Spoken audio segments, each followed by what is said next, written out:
बघितलत किती खुसखुशीत आपली ही पुरी झालेली आहे. फुगलेली पुरी आणि मसालेदार चव असलेली ही खमंग अशी बेडमी पुरी आज आपण बनवणार आहोत. गव्हाचं पीठ आणि उडदाच्या डाळीपासून ही बनते. बनवायला खूप सोपी आणि एकदम परफेक्ट नाश्ता आहे.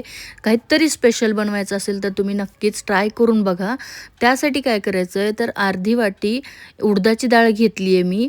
तिला 2 वेळेस स्वच्छ धुवून 2 तास पाण्यामध्ये भिजत घातलं होतं. आता या डाळीतलं पूर्ण पाणी मी काढून घेतलेलं आहे आणि ही डाळ जी आहे ते मिक्सरच्या छोट्या भांड्यामध्ये मी ॲड करणार आहे. पूर्ण डाळ इथं आपल्याला वापरायचं आहे.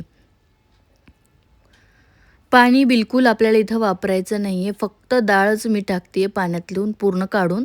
आता डाळीमध्ये आपल्याला धने जिरे टाकायचे आहेत. त्यानंतर 2 हिरव्या मिरच्या टाकते आहे मी. थोडंसं आल्याचे तुकडा टाकणार आहे आणि 10 ते 12 काळी मिरी वापरायची आहेत. काळी मिरीने चव खूप मस्त येते. पाणी न टाकता मिक्सरला आपण पल्स मोडवर याला छान बारीक करून घेऊया. हे बघा अशा प्रकारे थोडीशी जाडसर असली तरी चालेल, पण जास्त पाणी टाकायचं नाही आहे. एखाद चमचा टाकू शकता जर वाटतच नसेल डाळ तर.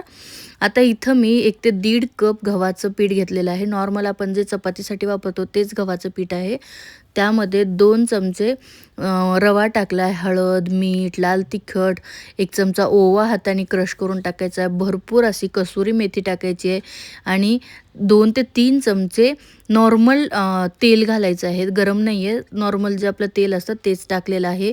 नंतर आपण जे मिक्सरच्या भांड्यामध्ये डाळ वाटून घेतली होती ती डाळ यामध्ये टाकून घ्यायची आणि या डाळीने छान असं पीठ जे आहे ते मिक्स करायचं आहे. लागलं तर थोडंसं पाणी वापरा, नाहीतर आपल्याला पीठ एकदम घट्ट असं भिजवून घ्यायचं आहे.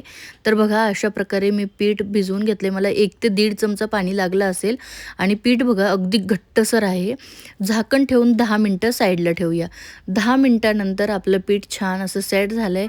त्याचे छोटे छोटे गोळे करायचे आहेत. तुम्हाला हव्या त्या साईजचे तुम्ही घेऊ शकता. थोडंसं तेलाचा हात लावून आपल्याला ही जी पुरी आहे ती छान अशी लाटून घ्यायची आहे. मी तुम्हाला म्हटल्याप्रमाणे पीठ एकदम घट्ट मळून घ्यायचं आहे आणि पीठ घट्ट असल्यामुळे थोडेसे साईडनी क्रॅक जाऊ शकतात, तर काहीच हरकत नाही. तुम्हाला हवं तर तुम्ही याला एखाद्या कटरनी किंवा कुठल्याही झाकणाने कट करून घेऊ शकता जर एक साईजचे हवे असतील तर. मी या अशाच ठेवते. बघू शकता जास्त जाड नाही, जास्त पातळ नाही, अगदी छान असं मी याला लाटून घेतलेलं आहे. सेम पद्धतीने आपण बाकीच्या पण पुऱ्या ज्या आहेत त्या लाटून घेऊया. मी तेलाचा वापर करते, पीठ लावूनसुद्धा तुम्ही या लाटू शकता. दुसरीकडे तेल पण मी गरम करायला ठेवलं आहे. तेल छान गरम होते तोपर्यंत आपण मस्त पुऱ्या लाटून घेऊया. अशा प्रकारे सर्व पुऱ्या मी लाटून घेते. इकडं तेल गरम झाले का नाही ते चेक करायला थोडंसं पीठ टाकून बघते तर तेल मस्त असं गरम झालं आहे. आता या गरम गरम तेलात लो टू मीडियम गॅसवर आपल्याला या पुऱ्या ज्या आहेत त्या तळून घ्यायच्या आहेत. गॅस जो आहे तो लो टू मीडियमच ठेवा, तरच पुऱ्या ज्या आहेत त्या छान खुसखुशीत बनून तयार होतात. नाहीतर पुरीचा रंग लवकर बदलतो पण त्या खुसखुशीत होणार नाहीत. तर बघा आलटी-पलटी करत मस्त असं याला लालसर गोल्डन कलरवर मी तळून घेतलेलं आहे आणि एकदम मस्त रंग आलेला आहे. आता या पुऱ्या तुम्ही कुठल्याही चटणीसोबत खाऊ शकता.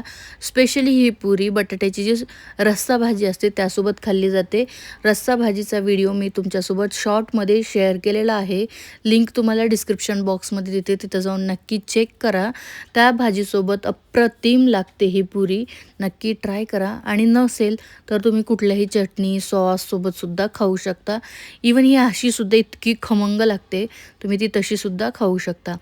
सगळ्या पुऱ्या आपण अशाच मस्त असं तळून घेऊया. एकसारख्या पुऱ्या फुगलेल्या आहेत आणि अतिशय खुसखुशीत बनून तयार होतात.